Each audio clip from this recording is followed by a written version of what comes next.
بسم الله الرحمن الرحيم.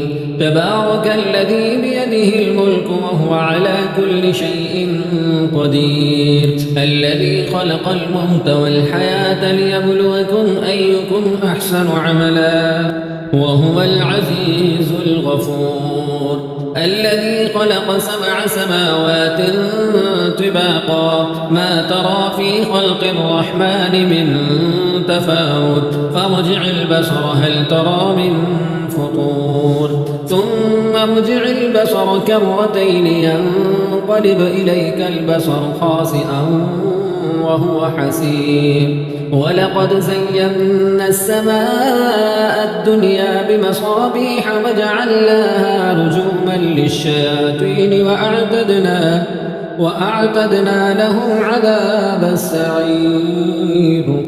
وللذين كفروا بربهم عذاب جهنم وبئس المصير.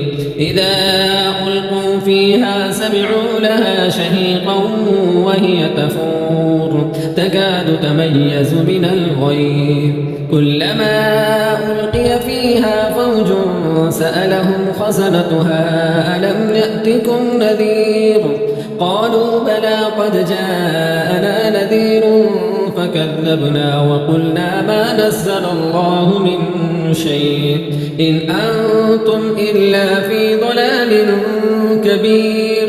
وقالوا لو كنا نسمع أو نعقل ما كنا في أصحاب السعير، فاعترفوا بذنبهم فسحقا لأصحاب السعير.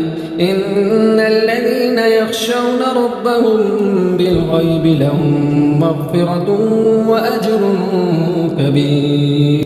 وأسروا قولكم أو اجهروا به إنه عليم بذات الصدور. ألا يعلم من خلق وهو اللطيف الخبير.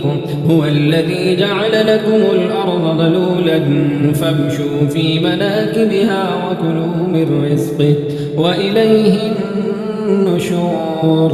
أمنتم من في السماء أن يخسف بكم الأرض فإذا هي تمور، أم أمنتم من في السماء أن يرسل عليكم حاسبا فستعلمون كيف نذير. ولقد كذب الذين من قبلهم فكيف كان نكير. أولم يروا إلى الطير فوقهم صافات ويقبضن ما يمسكهن إلا الرحمن إنه بكل شيء بصير. أمن هذا الذي هو جند لكم ينصركم من دون الرحمن إن الكافرون إلا في غرور. أمن هذا الذي يرزقكم إن أمسك رزقه بل لجوا في عتم ونفور. أفمن يمشي مكبا على وجهه أهدى أمن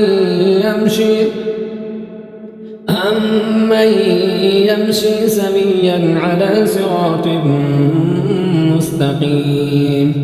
قل هو الذي أنشأكم وجعل لكم السمع والأبصار والأفئدة قليلا ما تشكرون.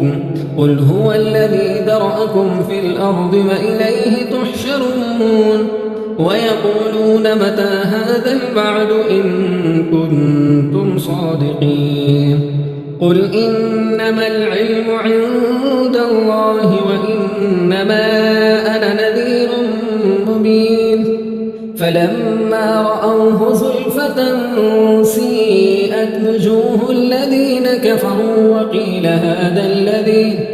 وقيل هذا الذي كنتم به تدعون. قل أرأيتم إن أهلكني الله ومن معي أو رحمنا فمن يجير الكافرين من عذاب أليم. قل هو الرحمن آمنا به وعليه توكلنا فستعلمون من هو في ضلال مبين قل أرأيتم إن أصبح ماؤكم غورا فمن يأتيكم بماء